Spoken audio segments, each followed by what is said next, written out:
But you were born ready. I was born ready, and then it turned into woke up kind of ready. Okay. All right, we're rolling.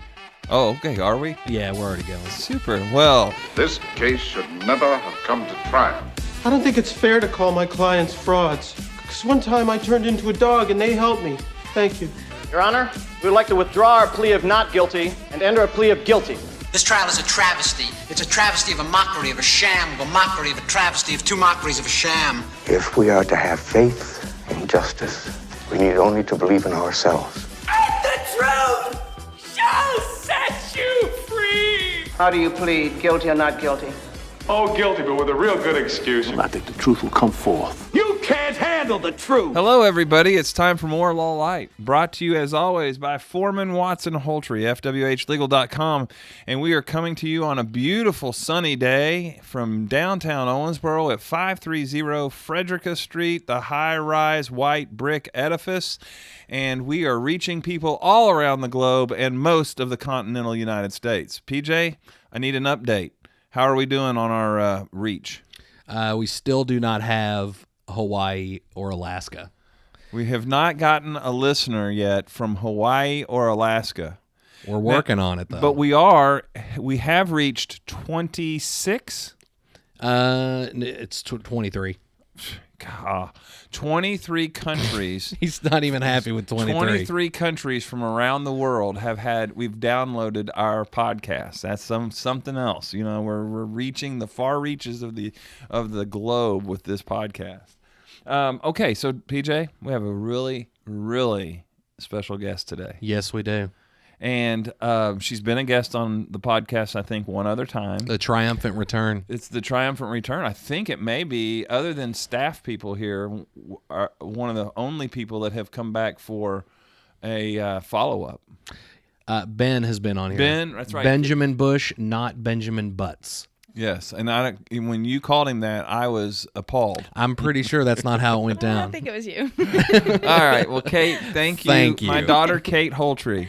My daughter, Kate Holtrey, is here today, and I say Kate Holtrey. I'm going to repeat Kate Holtrey, because soon her last name will be changing. And It's not going to be Butts, is it? No. Okay. It's a little bit better than Butts. I wouldn't have approved if she was dating someone with the last name Butts, and he came and asked for permission to marry my daughter. I said, only if you take my last name, son. Well, you could hyphenate it so then it's Holtrey Butts. Holtrey Butts. Well, we've been called worse. All right. So, Kate, July 10th is. Yes. Am I right on the date? 23 days. Good. Even I knew the date. Well, for I certain. have to let my banker know because I'm signing all the promissory notes. They asked the exact date. So, anyway, you getting excited about your big day? Yes. Well, since the last time you were on the show, a lot has changed in your life, not just getting married. You have made a big decision about where you're heading with your career. And Yes. so why don't you tell us about that? So I think last time I had just gotten accepted into the WKU school psychology program, and now I have just completed my first year. So I have one more year of instructional class, and then I have a year-long internship. But yeah, almost done. That's right. And then you've had a really interesting job opportunity while you've been, and I'm not talking about cleaning our offices in Bowling Green. But you do that. What a great opportunity. It's our way of giving Kate some spending money while she's in school. Well, tell us about the interesting job. The kind of coins. Yeah. It's not school psychology, but it does deal with psychology. So what have you tell us about that? I think it's been my first job like in the mental health field, but it's the title's a person-centered coach, but I basically just work with a behavioral support team with special needs adults, and we kind of just I think of it, we just play games and we talk, but mixed in there we work on correcting negative behaviors and work on interpersonal skills and stuff like that. So it's been a really great opportunity. PJ, is that thing you said you were signing up for? Well, corrective behavior. I'm too busy cleaning the offices at night, so. Oh gosh. Well, it's Kate. You know, as your dad, I'm incredibly proud of where you're headed, and it's exciting for me to see. But let's talk about the wedding. Okay. Now here's what's interesting. Hey, real quick, can I jump in here? Yeah. Sorry, I didn't mean to cut you off. You're always Here, I wanted to ask you this before we got into the whole wedding thing. So Okay. did he at any point was he like, you can't even get out of school before you got to go fall in love and try to get married? No, Dad was pushing us to get engaged before I think Evan and I were even talking about it. And So Dad, it's your fault. Dad was like, after the first daughter, I think he was like, oh, let's get them all Off the payroll. off the payroll. That's what it is. But okay, man, it's ulterior really, motive. It's really, you say, well, let's get them off the payroll, right? Right. Let's make feeding her and clothing her and insuring her somebody else's issue, okay? But It's smart. But there's this grand exiting fee you have to pay, brother, and it's called a wedding. And so you don't just skate into off the payroll status. Well, I got lucky because I have 2 boys. Yeah. Yeah, you did get lucky. You get to buy a cake and have a dinner. That's Rehearsal right. dinner. That's right. And they'll be lucky if they get that. Yeah. So I'll be cleaning the offices at night for a while. or correcting behavior when it's so the reason the timing of having you in today, other than the fact that we need to talk about your wedding video, I told PJ it should be a great guest because PJ has obviously made it known that you have just recently you were getting close to being divorced. And, Right. Well, he just made it known. Yeah. Right. Now everybody No, knows. everybody knows. It was a really No, big secret, that's Dad. not It was. true. You No, I pretty much. you I've mentioned told. it. You yeah. mentioned No, it I've told on the podcast. I haven't talked about it on the Yes, I podcast. think you have. Okay, well, you have now. So you just outed me. You You just outed me on the podcast. okay, but you knew we were going to because I said. Oh, I know. Okay, I'm don't still. try. I'm still hey, man. devastated though. You Yeah. really hurt his feelings. Yeah. I There's can only tell. one. I can tell. There's only one thing that'll rectify this: a raise. Well, now's not the time to be asking. I've got a wedding to pay for. Oh yeah, that's true. All right, fair enough. Okay, so but the timing of it is incredulous. Kate just told me, and this is something you don't know, PJ, but we were down there fixing her a cup of coffee in the kitchen, and she said, she said, we just got our wedding license, our marriage license. And I was like, well, how fitting that we're going to have you on the show because just yesterday, you signed the dotted line on the old decree, the divorce decree. That's right. And Kate will, within days, be signing because, the marriage license gets signed and wrapped up and taken care of, and you're kind of officially married because you have your witnesses sign it. But, so here she went and picked up her marriage license, the license to be married, and you are signing the opposite side of that. And mere 3 feet away, you're saying the death of love. Yeah, it's a real parallel. Yeah. There. So enjoy it while it lasts, because this is what 20 years later looks like. This is 20 years later. I'm just so hopeful. Isn't this just how you want to head into marital bliss? Is like coming on the podcast and saying DIVORCE. So anyhow, PJ has done a remarkable job of just not missing a beat here at the office while going through a very difficult time, and we're making light of it because sometimes that's the only way. Brevity is you just let's, absolutely. But it's a very difficult thing. And hard drugs and alcohol. Yeah, we can tell. I'm kidding. I don't do either of those things. We can work on some of those negative behaviors later. You've already started psychoanalyzing me, haven't you? You can play a lot of games with Kate. Yeah. She's like, you're laughing on the outside, but you're crying on the inside. Well, I've seen more anger than crying, but it's been I obviously I won't go into to all the details, but it was a situation where it was for the best. Yes, and it wasn't what I necessarily wanted. I was forced. My hand was forced, but it was for the best. So I got to walk away the good guy, I feel. So right. But it is what it is, and I'm finding that the pasture is much greener on the other side. So Well, that's how it should be. Yeah. Well, we, and our family, we went through, Kate's parents, me and her mom, we went through a divorce back in 2014. And so she's also experienced that from the child's perspective. And we've had moments where Kate and I are extremely close and have always been able to talk. And she confronted me with some things. And she also was the one that really questioned me about whether or not I was ready to be remarried. And and I thank God every day for having kids that I have an open relationship with, to be able to talk. And I think that that's one thing that Kate will be taking into her marriage, is that she has seen the importance of communication, or lack of communication, or being, candid and transparent about things, because of her observations, and then the interplay with her parents after the fact. So, but and you have to, it's hard in a divorce situation, PJ, to celebrate a failure. You know what I'm saying? Yeah.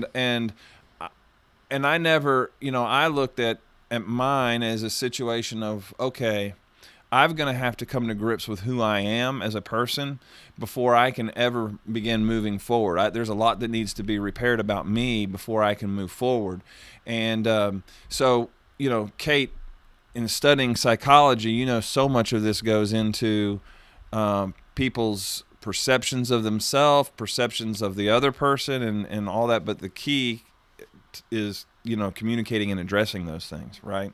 So as you head off into being married, let's talk about a couple things. And some of these I know you've talked about with me and pretty openly with people. And but some of your fears, and I'll throw one out that you've discussed with me, maybe as a good talking point. You told me that one of your fears is just learning how to live with someone else in your house, because you've been so independent and lived by yourself. It's just having another human, whether it's male, female, whatever. Because I really you are haven't marrying had a male, but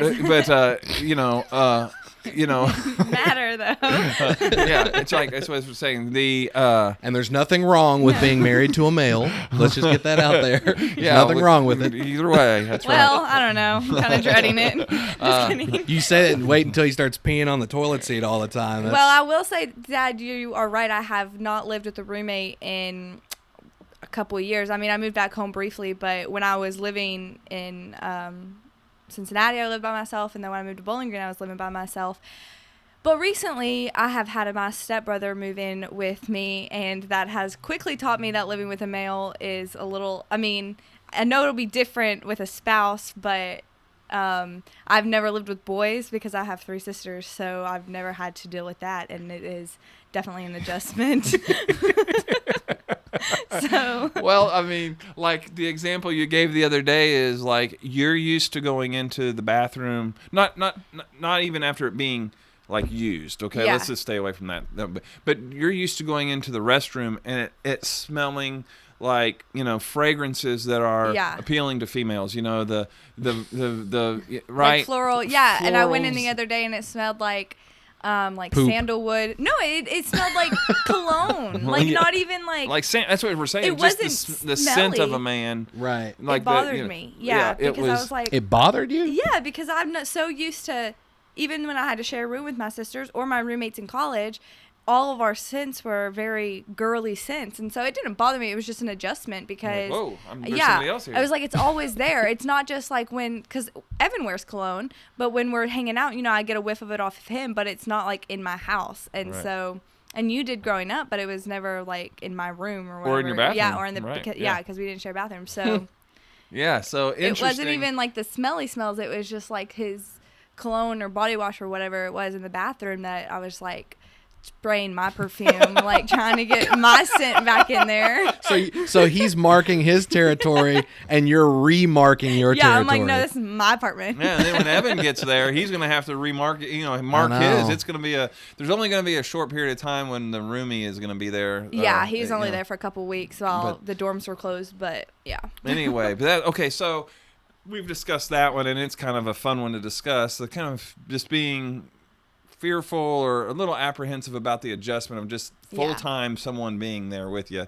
But what are some other things that are curious or that you've thought through, like, well, I'm a little bit worried about this, or I'm nervous about that? What are some things like that? Knowing the stats of marriage failures and relationship failures, it's over 50% now in the United States. So, I mean, obviously that's scary. I'm feeling triggered right now. Like, no. I feel attacked.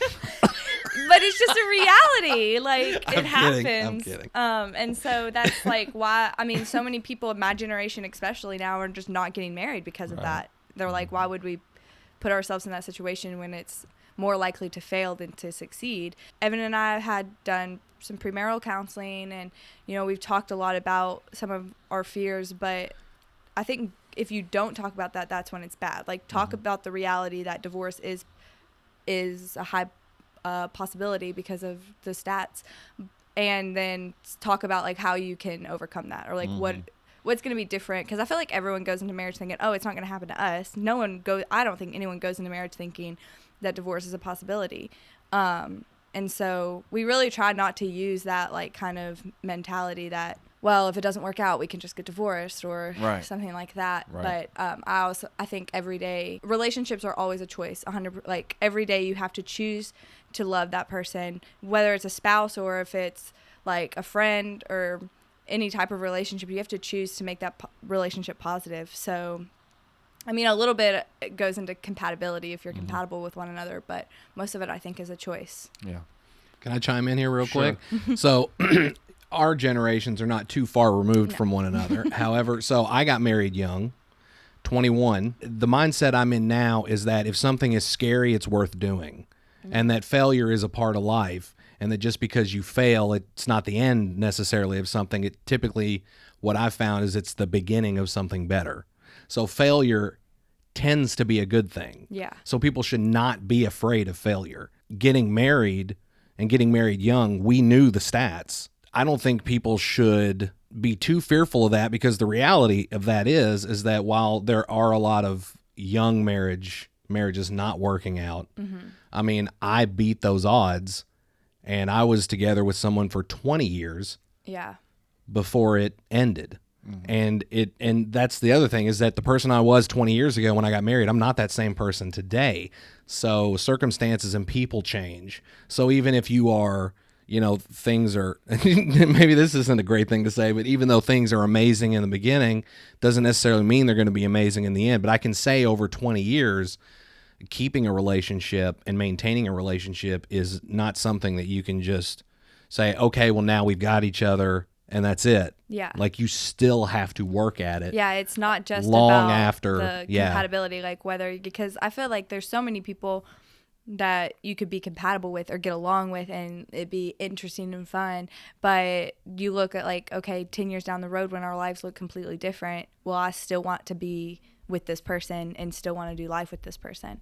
I think Evan and I have dated for almost 4 years, so it doesn't seem like a long, like that's so short compared to like the rest of our lives, but at least in those 4 years we have seen, I know I've changed a lot as a person, he's changed, our circumstances have changed, and we were still able to work through those. And so that gives me a little bit of hope in the future of, okay, we love each other enough to work through some hard times. Yeah. Right. I have a mentality, and it's something that creates a lot of times around here. I like to make a goal and check it off and move to the next thing. Do that, check it off, move to the next thing. A lot of males are that way. It is, okay, I need to get a great job, boom. I need to be the best at that job, boom. I need to advance, boom. I need to, it's like a hunting mentality or whatever it is. The problem with marriage is you can't just say, okay, check, I've been married. Right. It's got to be, okay, and it takes day in, day out work and day in, day out attention. And sometimes with men, it's like, okay, I've got my wife. And now what's my next thing? Okay, well, I got a kid. All right, and it's like check off boxes and move to the next goal, as opposed to nurturing that you've already got. And And that's been hard for me as a managing partner of the firm. I like to set these things out there and go and knock them down, set it up and knock it down, but there's a lot of nurturing and a lot of day-to-day that I was not and still am learning to be good at, and marriage is a lot the same way. So, Kate, one of the things that I think about for young couples is there's a couple of them, especially coming on the heels of a pandemic, is that our country paid out millions and millions and millions of dollars, and that's got to come from somewhere, and I think about young couples who are starting their families and the expense that is associated with setting up a home, just to have the basics, versus what it was, back when your mother and I started a home, Mm-hmm.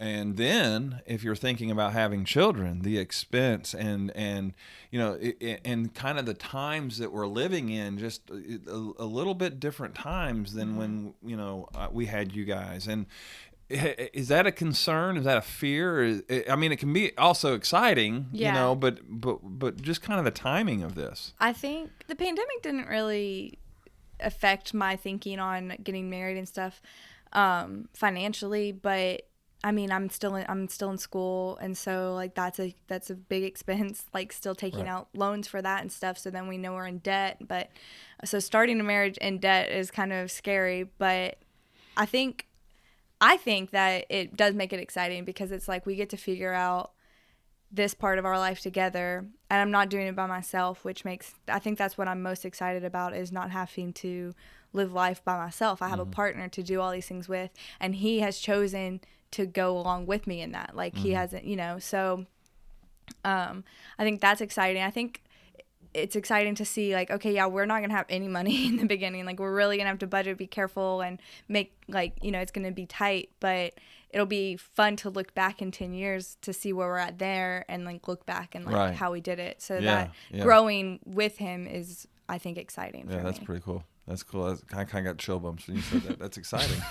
It really is. Again, I guess that's because of the side of me. It's like, okay, we've got this race before us. We've got this challenge before us, and we're going to set out in it together and do this thing. And it's intimidating. Like there's sometimes, like especially the last week, when it's really getting like within this month, there's a little knot in my stomach, that's like, oh, are we ready for this? Like this is going to be big. Like when you cut me off, Dad, I don't know what, like I've never not been, I've never not had your like support, like, I've always worked and stuff, but really like you've always been there taking care of me. So now it's like really a big jump, and his family's the same way. Right. So we're both really becoming our own family, and that's scary, but it's exciting. Well, I'll tell you this, and you may not even know this, but, since Lainey got married in September, I can say that at least once a month, and sometimes it's 2 or 3 times a month, she and Mark call me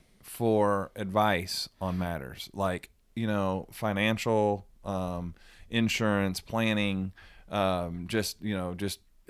transferring a title on a car, taxes, and things like that. The thing that you have is and because of the divorce, you kind of picked up a couple bonus parents, and you've got on your side 4 people to go to for advice, and on his side, you got his mom and dad, and but while you're going about that, you can dip into the wisdom of the people that love you the most, and Lainey and Mark have not stopped calling, and I bet they won't, I really. He wishes they would, but they just won't stop. No, I don't. They just will not stop. That is, it's different. Yeah, I know you're joking, but I really like those calls. Like it's like it, because I still see Lainey as a little 3-year-old girl with blonde hair falling down steps, and she's famous for falling down steps. Now she's a grown woman falling down steps. But it's Mark's problem now. Yeah, it's not my problem, right? They can call me and ask me what's the best health insurance to get or whatever. No, I'm joking. How do you repair a broken leg? Yeah. Well, we're there, and it is exciting, and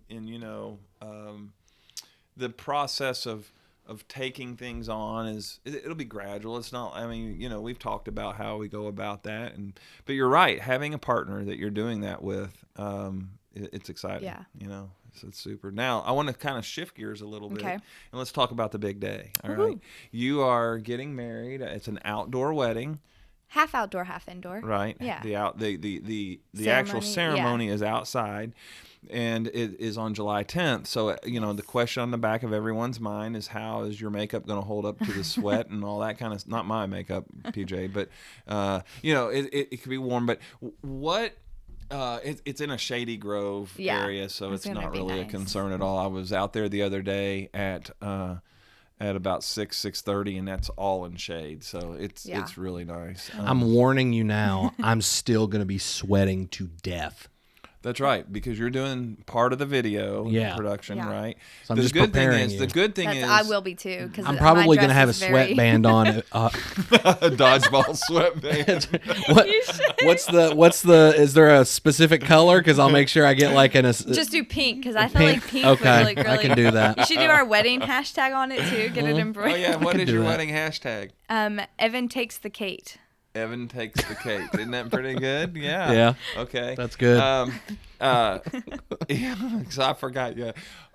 But in your wedding video, we're going to get to this in a meeting afterwards, right? That's right. But it's not going to have to be a continuous shoot thing, you know. And I want little snapshots. Oh, yeah. So anyway, but when you're sitting here looking at your day that you've, you know, I mean, I know there's a lot of little things that you're like, is that going to come together? Is that going to come together? But the day is going to come and go, and at the end of it, you're going to be married. Yeah. You know, and something, a lot of it's going to go exactly right you planned. Some of it may not go anywhere close to how you had planned. But at the end of the day, when you lay your heads down that night, you're married. Yeah. And so that's exciting to think about. But when you look at your day that you've planned, like what is it that you can't wait to take place that day? Like what are have you thought about that? I think my first look with Evan, we're doing that even because I don't know. I think that just like the first time I see him, because I've already thought I've already planned what he's doing that whole day, what we're doing that whole day. Like he didn't even get to say really. I just told him. I mean, they're playing golf, so they're gonna be happy. But where are they playing? At the summit. Are they playing? That's one. That's right. That's what I thought. Okay. So then they're already there. I won't have to worry about them being late. We just may have to find them on a hole. But I think just seeing him for the first time will like calm my nerves and like make it feel more real. But I think just the ceremony, being surrounded by like friends and family that we haven't seen in a long time, especially because of the pandemic, like we haven't gotten to do like a big thing like this in a while. And so I think that's just going to be, no one's going to have to wear masks. So it'll be exciting. Good. Yeah. I remember thinking what it was going to be like to be wearing a ring. Because like I had never worn. Oh my gosh, Evan has the biggest ring anxiety. I've never seen that in somebody. And we went to find our wedding bands, and like he started sweating and shaking, and like he wouldn't let her put it all the way on. And so it's gonna be real interesting if he lets me put it on. And then probably a nice fiance would be like, okay, we just don't have to do rings. But I was like, no, we're doing rings because that's tradition. But then the other day I went over and I was like, have you put the ring on to see if it fits? Because he got like the actual size in, and he put it like halfway on and would not let me push it all the way on. He kept pulling away and he got really nervous. I was like, we're probably gonna have to practice this a little bit. But it's the funniest thing. I mean, it's not funny. It's anxiety, but like also it is, because I've never experienced anyone. He thinks it's gonna get stuck. And Tell him that when a ring is tight like that, all it takes is washing your hands with a little soap and it'll come right off. Yeah. And if he needs it, I have like a hydroxyzine he can take. Yeah. Okay. Yeah. Or Trintellix if he needs something a little stronger. Start having a panic attack when I try to put his ring on. Everyone's gonna think he doesn't want to marry me. When he passes out, is that can we leave that a part of the video? Yeah. Okay, perfect. It'll be a blooper reel. Well, I can't wait for the day to come and to be a part of it, and to get you walk with you down the aisle. And It's a really long aisle, so we'll have a It's- long walk. It's like an L. yeah, it is. We have to do an L. We have to go through the mulch. Yeah. And then up into the grass and down the. Will we have a carpet to walk on? Or are they going to pull a thing out? No, it's just gonna be the grass. Hopefully they mow it. Yeah. We walking through a hayfield. That's right. Jungle. Yeah, I thought it would be really cool to, play hole number 10 and then just scoot over from the green. Like you in your wedding dress, me, and we play one hole of golf together. And He's just trying to get a free game of golf is what he's trying to do. That's me, man. Free golf Holtrey. That's what they call you around the office. All right. Well, it's an exciting time for us, and we look forward to the big day and having Evan as a part of our family. It's as you know, he was when he asked Kate to marry him. We were down in Florida. And so he was with our gigantic family, which has been a big eye-opening thing for Evan anyway. Yeah. And so I was like, well, this is a preview of what you can look forward to is all these people, because Evan's a real quiet guy. And so, but he'll be, I guess that makes officially with Mark was 10. And so Evan will be 11, right? So we have 11 of us now. Oh, wow. And you talk about kids or spouses. So we are looking forward to it. And I appreciate you coming over today and talking on our podcast. Fun. PJ, any last thing you want to ask her? Congratulations Thank for you. one. And, I guess now having been on both sides of the fence, honesty, hard work, appreciate one another, be very transparent, don't hold anything back. I think if you can do those things, you can make it work. Thank you.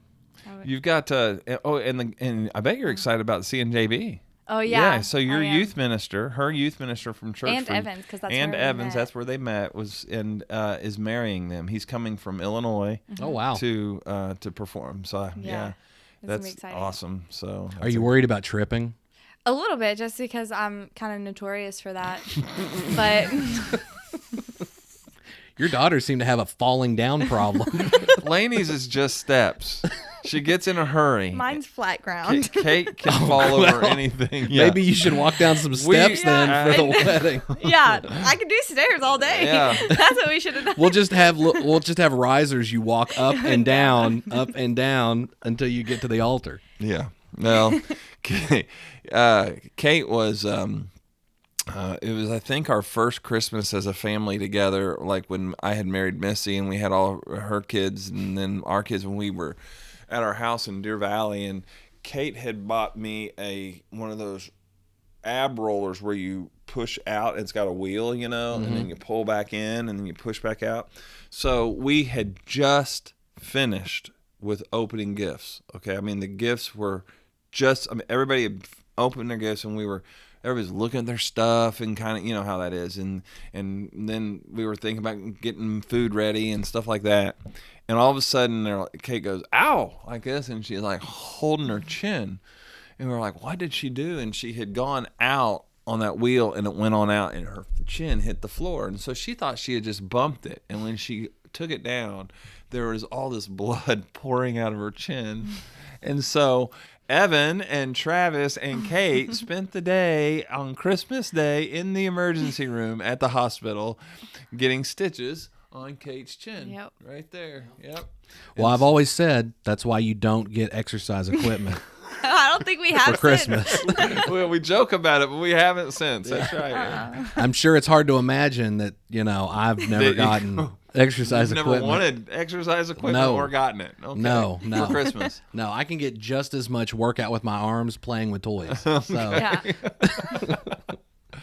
But we have to keep an eye on Kate. She's notorious for getting lost and for getting hurt.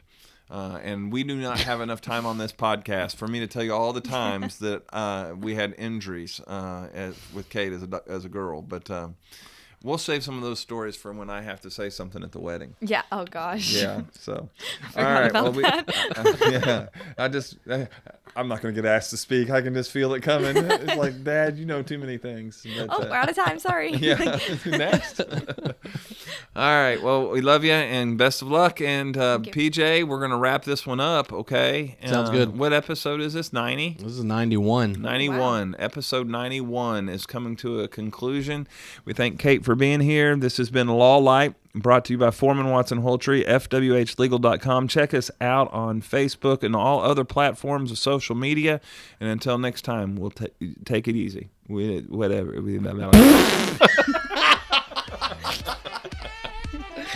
And we're out. This case should never have come to trial. I don't think it's fair to call my clients frauds. Because one time I turned into a dog and they helped me. Thank you. Your Honor, we would like to withdraw our plea of not guilty and enter a plea of guilty. This trial is a travesty. It's a travesty of a mockery of a sham, of a mockery of a travesty of two mockeries of a sham. If we are to have faith in justice, we need only to believe in ourselves. And the truth shall set you free. How do you plead, guilty or not guilty? Oh, guilty, but with a real good excuse. I think the truth will come forth. You can't handle the truth.